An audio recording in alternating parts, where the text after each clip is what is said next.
ऐसी कई बातें हैं जिनका जिक्र वित्त मंत्री निर्मला सीतारमण ने आज संसद में बजट भाषण में नहीं किया और उसमें डिफेंस बजट भी है। लेकिन बजट की कॉपी हमारे पास भी है और उसमें सेना के लिए जो रकम सरकार ने रखी है उसका हमने बहुत गहराई से एनालिसिस किया है। इस रिपोर्ट को देखिए, समझिए कि आर्मी, नेवी और एयरफोर्स को इस बजट में क्या मिला। डिफेंस बजट कितना बड़ा है, इस पर बहुत से फिगर्स बताए जा रहे हैं। कुछ रिपोर्ट तो बहुत कंफ्यूज करने वाली है। कोई 18% इजाफा बता रहा है तो कोई 8%, तो कोई सिर्फ 1.5% हाइक का दावा कर रहा है। आपका टाइम बहुत कीमती है, इसीलिए हम बहुत तेजी से बजट के फिगर्स को डिकोड करेंगे और बताएंगे कि इस बार डिफेंस के लिए कितना बजट मिला है। इसीलिए अगले 10 मिनट इस रिपोर्ट को बहुत गौर से देखिएगा। पहले कुल बजट देखिए, 4,78,196 करोड़ रुपए। पिछले साल सेना को मिला था 4,71,007 करोड़, यानी 7,000 करोड़ रुपए बढ़ाए गए हैं। ये 1.5% का इजाफा है। लेकिन रुकिए, अभी तो स्टोरी शुरू हुई है। 1.5% वाला आंकड़ा तो किताबी है। अगले ग्राफिक्स को गौर से समझने की जरूरत है, क्योंकि इसी में सेना के लिए पूरा और बम्पर इंतजाम किया गया है। 4,78,000 करोड़ में सेना के नए हथियारों के लिए 1,35,000 करोड़ अलॉट किए गए हैं। पिछले साल ये रकम थी करीब 1,14,000 करोड़। ये 21,000 करोड़ रुपए का इजाफा है, यानी अब हथियार खरीदने के लिए 18% रकम ज्यादा मिली है। कोरोना इस महामारी के बावजूद लोगों को उम्मीद नहीं थी कि इस प्रकार का बजट पेश होगा, क्योंकि इसके पहले भी 5 मिनी बजट एक प्रकार से सरकार के द्वारा पेश किए जा चुके हैं। कई पैकेज की घोषणा हुई है, जिसमें एक आत्मनिर्भर भारत का भी पैकेज महत्वपूर्ण है। तो मैं समझता हूं कि यह बहुत ही ये शानदार बजट है। मैं कह सकता हूं कि डिफेंस के बजट में भी बढ़ोतरी हुई है। भारत पिछले एक दशक से लगातार अपने डिफेंस बजट में इजाफा कर रहा है और ये निरंतर चल रहा है। पिछले साल भारतीय सेनाओं को नए हथियारों के लिए 20,700 करोड़ रुपए मिले थे। इस बार ये रकम 21,000 करोड़ को क्रॉस कर गई है। अब जो नए हथियार खरीदे जाने हैं उस पर एक नजर डालिए। आप डिफेंस बजट में इजाफे की जरूरत को और बेहतर तरीके से समझ पाएंगे। पहले बात बड़ी टिकट डील की। भारतीय वायुसेना के लिए आधुनिक तेजस फाइटर जेट खरीदे जा रहे हैं। वायुसेना के लिए नए लड़ाकू विमानों, जिनकी तादाद 114 होगी, उन्हें लेने की भी प्लानिंग चल रही है। नए रिफ्यूलर विमान को लेकर भी बात चल रही है। नौसेना के लिए नई पनडुब्बियां खरीदी जानी है। आर्मी के लिए नई तोप खरीदने की तैयारी चल रही है। आर्मी के लिए नए अटैक हेलीकॉप्टर भी खरीदे जाएंगे। सेना के लिए लाखों राइफल भी ली जानी है। इन सभी हथियारों में ज्यादा से ज्यादा आत्मनिर्भर वाला एलिमेंट रखा जाएगा। स्वदेशी हथियारों को तवज्जो दी जाएगी और इन हथियारों की कीमत हजारों करोड़ों में होगी। और ऐसी जरूरत 1 या 2 सालों में पूरी नहीं होगी, बल्कि ये बजट उस ग्रैंड प्लान का हिस्सा है जो अगले 10 सालों के लिए सेनाओं ने तैयार किया हुआ है।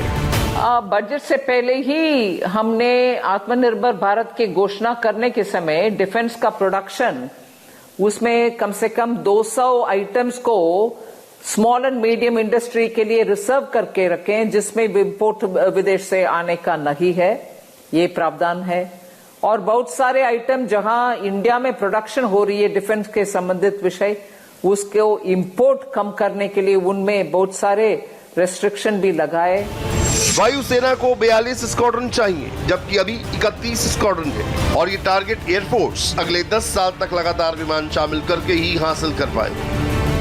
एयरफोर्स में राफेल, तेजस और कुछ और सुखोई शामिल करने के बाद मौजूदा तादाद बढ़ती रहेगी, लेकिन साथ में पुराने विमान भी रिटायर करने पड़ेंगे।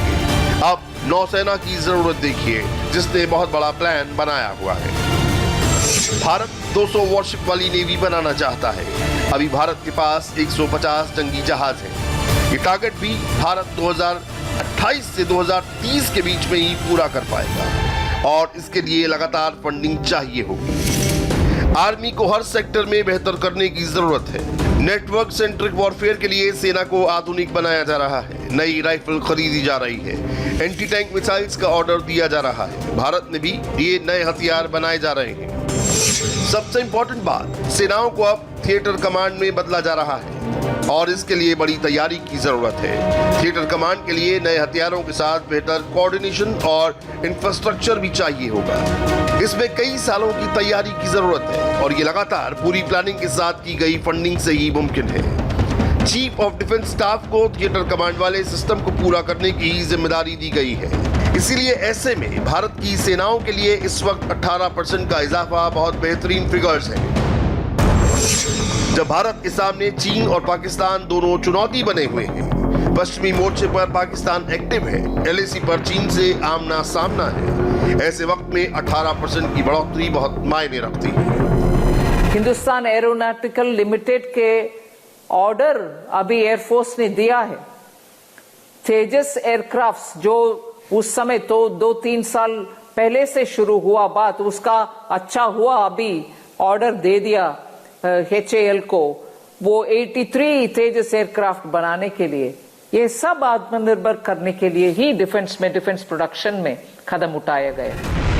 निर्मला सीतारमण ने बहुत स्मार्ट तरीके से डिफेंस बजट तैयार किया है, क्योंकि डिफेंस बजट में हमेशा पेंशन पार्ट एक ऐसे कंपोनेंट की तरह रहा है जो सरकार की जिम्मेदारी भी है और इसके साथ नए हथियारों के लिए भी सरकार को रकम देनी होती है। ऐसे में नए हथियारों पर पेंशन बोझ साबित ना हो, इसीलिए सरकार ने स्मार्ट एलोकेशन किया है। इस बार नए हथियारों के लिए बजट 18% बढ़ाया गया है, जबकि डिफेंस पेंशन को काबू में रखते हुए 14% तक कम किया है। ग्राफ इस डिफेंस बजट का सबसे बेहतरीन मैनेजमेंट कहा जाना चाहिए। Current state of the economy, expecting very large increases in defense budget. जो अर्थव्यवस्था का हाल है उसमें डिफेंस बजट में बहुत ज्यादा इजाफे की उम्मीद प्रैक्टिकल नहीं थी। मेरे ख्याल से सरकार ने जो सही काम किया है, उन्होंने बात सुनिश्चित की है कि सेना के खर्चे वही रहें, लेकिन नए हथियारों के लिए ज्यादा फंड हो। इससे आधुनिकीकरण जो है वो जारी रहेगा। इसलिए जो भी सरकार के पास था, उन्होंने डिफेंस के लिहाज से बहुत संतुलन बनाने की कोशिश की है। So with whatever leeway the government had, I think they've tried to balance and do the best that they can. अगर पेंशन पार्ट को हटा दिया जाए तो डिफेंस बजट में करीब 8% का इजाफा हुआ है और ये कैसे हुआ है इसके फिगर्स भी देख लीजिए। डिफेंस का कुल बजट 4,78,000 करोड़। इसमें डिफेंस पेंशन का हिस्सा 1,15,850 करोड़। पेंशन का हिस्सा हटा दिया जाए तो बचता है 3,62,000 करोड़। अब इस रकम में हथियार भी खरीदे जाएंगे और सेना अपना खर्च भी निकालेगी, जिसमें वेतन से लेकर बाकी सभी चीज शामिल होती है। Finance allocation is more for नए हथियारों के लिए जो फंडिंग है, इस बजट में उस बात पर ध्यान दिया गया है ताकि आधुनिकीकरण होता रहे और मुझे यकीन है कि अगर जरूरत होगी तो सरकार से और ज्यादा पैसा मिलेगा। लेकिन ऐसा कहना कि सेना को कम बजट मिला है, ये सही नहीं होगा। लेकिन इसके अलावा भी रकम है जो सेना को मिलेगी और ये इमरजेंसी डील के तहत सरकार ने ऑप्शन रखा हुआ है, जिसकी खरीद सीनियर कमांडर्स लेवल पर की जा सकती है और ये की भी जा रही है। जब लद्दाख में भारत और चीन की 50-50 हजार फौज LAC पर आमने सामने खड़ी है, तब डिफेंस बजट बढ़ाना बहुत जरूरी हो गया था। इस वक्त भारत का रक्षा बजट $91 अरब है। पाकिस्तान का डिफेंस बजट $10 अरब है, जबकि चीन अपने डिफेंस पर $260 अरब खर्च कर रहा है। चीन की नौसेना करीब 400 जहाजों वाली नेवी बन चुकी है। चीन अमेरिका जितने बड़े जहाज बना रहा है और अमेरिका को चैलेंज भी कर रहा है। चीन दक्षिण चीन सागर में टेंशन पैदा कर रहा है और हिंद महासागर में भी दखल दे रहा है। ये युद्ध के लिए परफेक्ट माहौल बनाने जैसा है। इस लिहाज से जो चुनौती भारत की सीमाओं के आसपास बढ़ रही है, उसे देखते हुए डिफेंस बजट बढ़ने की उम्मीद की जा रही थी। फिलहाल बॉर्डर पर टेंशन को देखते हुए सेना के लिए वॉर स्टॉक को लेकर बड़ा फैसला पहले ही हो चुका है। अब जंग लड़ने के लिए 10 नहीं बल्कि 15 दिन की तैयारी की जा रही है, यानी इतना गोला बारूद और इकट्ठा किया जा रहा है ताकि भारत 2 मोर्चों पर 15 दिन तक युद्ध लड़ सके। वॉर स्टॉक पर फैसला चीन और पाकिस्तान के लिए एक तरह नोटिस है, क्योंकि सेना के लिए जंग लड़ने वाला एक इमरजेंसी बजट भी मंजूर कर दिया गया है। कई इमरजेंसी डील के बाद कई और होनी बाकी है, क्योंकि सेना के लिए 50,000 करोड़ से जो नए वेपन सिस्टम खरीदे जाने हैं, उनकी डिटेल जान लीजिए। इनमें एंटी टैंक गाइडेड मिसाइल होंगी, इनमें इन्फेंट्री यानी पैदल फौज के लिए नई राइफल होंगी, इनमें आर्टिलरी के लिए बड़े बड़े गोले और रॉकेट होंगे। इनमें एयर टू एयर दागी जाने वाली मिसाइल होंगी। इनमें स्पाइस और हैमर जैसे स्मार्ट बम भी होंगे। वहीं देश में बन रहे LCH यानी लाइट कॉम्बैट हेलीकॉप्टर का प्रोडक्शन चालू है। बेंगलुरु में HAL के प्लांट में LCH को तैयार किया जा रहा है। जल्दी ये हेलीकॉप्टर सेना में शामिल किए जा सकते हैं और रक्षा मंत्रालय से इसका सिग्नल जल्द मिलने वाला है। पहला ऑर्डर जो आ सकता है वो 15 लाइट कॉम्बैट हेलीकॉप्टर के लिए होगा, 10 एयरफोर्स के लिए और 5 आर्मी के लिए। जबकि भारतीय सेना में 160 से ज्यादा ऐसे हेलीकॉप्टर की जरूरत है। ऐसे तमाम वेपन सिस्टम हैं जो 2021 में सेनाओं को मिलने वाले हैं या इनको लेकर डील पक्की कर ली जाएगी।